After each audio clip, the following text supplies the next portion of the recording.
I'm very honored to be here. I am actually quite deeply moved seeing all of you here and seeing all these beautiful families. I've been back to Catalina a few times, but I live on the East Coast and travel the world, so this is a very special moment for me. Now I warn you, I did just come off a congressional race, so if I stray into politics, just please forgive me. Good afternoon, class of 2019. First, let me congratulate you for all that you have achieved and endured these past 4 years. I remember sitting where you are now. It was 1970. The Vietnam War was raging. It was 4 years before Richard Nixon resigned, rather than face impeachment proceedings. And 2 years after Bobby Kennedy and Martin Luther King had been shot. I knew the lyrics to every Dylan song and was in love with Jimi Hendrix. My skirt was too short and too tight. Romance with long letters to and from my boyfriend at Kate, with whom I walked the beach at Carpinteria, cleaning off the blackened feathers and beaks of seagulls drenched in oil from offshore spills. I was bound for Yale, 3,000 miles away, as part of the second class of women.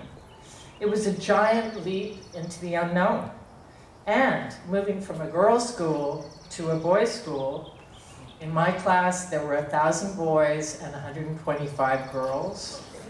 It was pretty amusing. At Mitzers, we would tell the upperclassmen that we were from Wellesley or Sarah Lawrence, bussed in, rather than the dorm across the street. They were so intimidated by us. I am here to tell you, class of 2019, that I survived, pretty much unscathed. In the immortal words of Beanie Feldstein, in my daughter Olivia Wilde's new movie, Booksmart, you guys are great. Don't let college screw it up. My Catalina class was and is very close.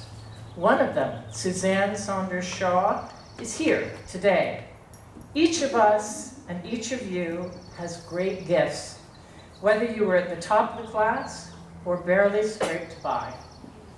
When George W. Bush, not known for his academic prowess, returned to his alma mater, Andover, he said, and I paraphrase, "A students, your brilliance and dedication to excellence will take you far. B students, you should be very proud of your persistence and hard work. And C students, you too can be president." After Yale, I went to graduate school in London and on to a long career in journalism, covering stories in more than 50 countries. I was at Princeton, wrote several books, produced a major Hollywood movie, and in 2018, ran for Congress. When students have asked, how can I do that? The answer is not have a plan and stick to it. The answer is be open to serendipity, open to chance, a chance encounter or conversation, a change of direction. When I was 23, I was living in London on a boat called Orpheus.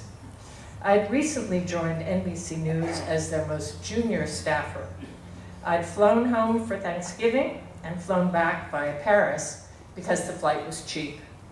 In Paris, I called my bureau chief from the airport to check in. He told me there was a charter flight leaving Paris that morning for the coronation of the Emperor Bokassa in the Central African Republic, and I should be on it. The flight would stop in Libya. I was to get off, get into the country with no visa, and get an interview with Muammar Gaddafi. Even though the entire Middle East press corps was there with the same aim.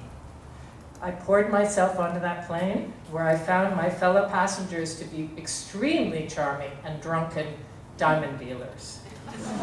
And when I reached Libya, I had only one card to play.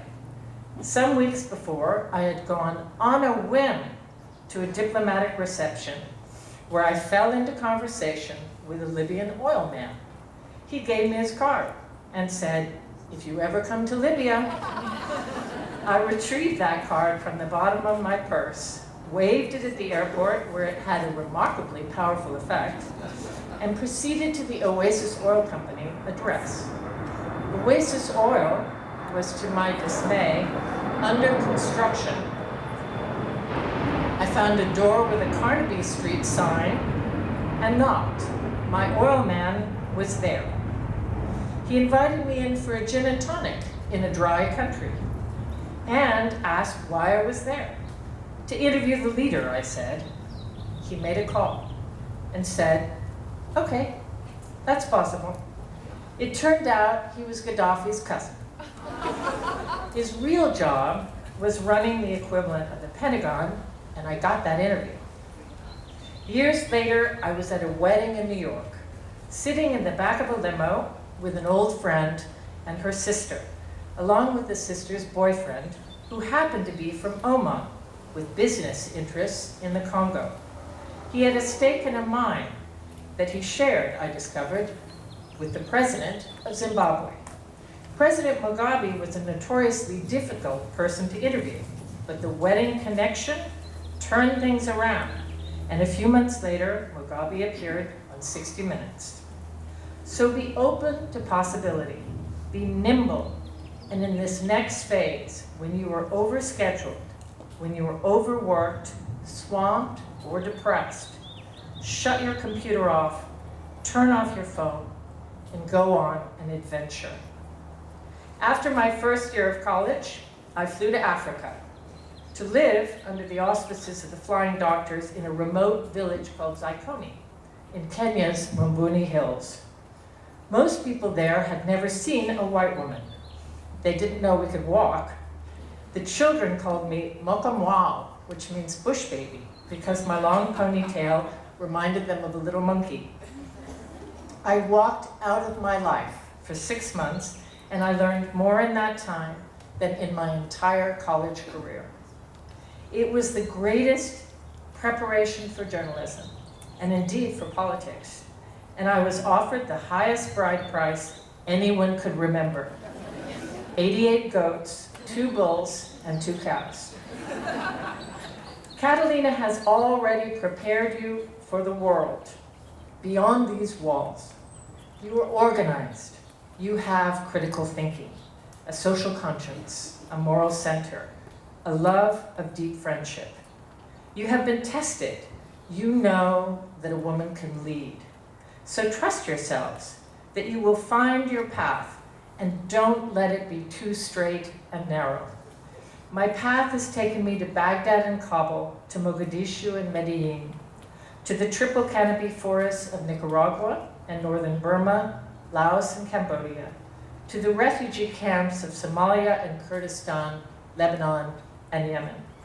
I have seen some of the world's greatest tragedies and triumphs, and have done my part to expose injustice, and in small ways to change the world. During the war in Iraq, there was a time when soldiers were patrolling Baghdad in Humvees with no armor on the bottom. The soldiers called them cardboard coffins. They would get out to the military dump yard on the edge of the city to pick up scrap metal to tack on, and then piled sandbags under their feet, and then they prayed. The blast from IEDs came from below, and the National Guard had very high casualties. The Oregon Guard and I worked together to expose what was happening. When my story aired on 60 Minutes, both the Guard and I got in big trouble with the Pentagon and CBS headquarters. What were we doing? Challenging things. But we changed history. We helped get the Humvees up armored. I told this story on the campaign trail in Franklin County, Virginia, and a woman jumped up and she said, "I'm a retired Army colonel. I was in Secretary of Defense Rumsfeld's office when that story aired, and it really made a difference." The general in charge of up-armoring later passed me a message. "You did a great thing." We are all capable of great things. Explore, my friends. Accept the unexpected invitation. Take the chance and be ready to fail. Out of failure comes success. If you graph the lives of people we most admire, they go wildly up and down and sideways. There are many chapters in every life. I never expected, after 35 years of journalism, to go into politics until 2017, after the Women's March in Washington, when a local party chair asked me to consider running for Congress. I said I would think about it. The 5th District of Virginia is 10,000 square miles, bigger than New Jersey, and in the rural counties as red as it gets. Charlottesville sits like a blue pond in the middle. I invited my husband to take a drive with me to Danville, at the bottom of the 5th District, on the border of North Carolina. As we drove into town, we passed the largest Confederate flag in the world. It started to rain, so we headed for the museum, which turned out to be the last seat of the Confederate government. In Jefferson Davis's bedroom, there was a full-size mannequin of a house slave. I thought it might not be possible for me to represent the 5th District. A year later, we had 15,000 trained volunteers and had built a political machine. I defeated 5 Democratic candidates, all men, and took on the far right of the Republican Party. We fought hard and lost by 6 points. We lost and we won. We had built a movement of change that crossed party lines.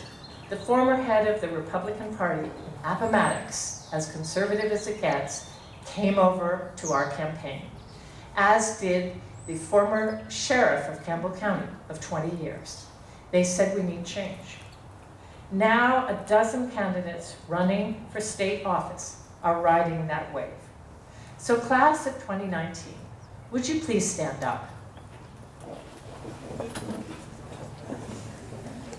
Let us all celebrate our future congresswomen, our explorers, our actors, our climate scientists, our public defenders, our religious leaders, our farmers, our journalists, our doctors, our artists, and our thinkers. Take the torch and remember that your journey started here. Thank you.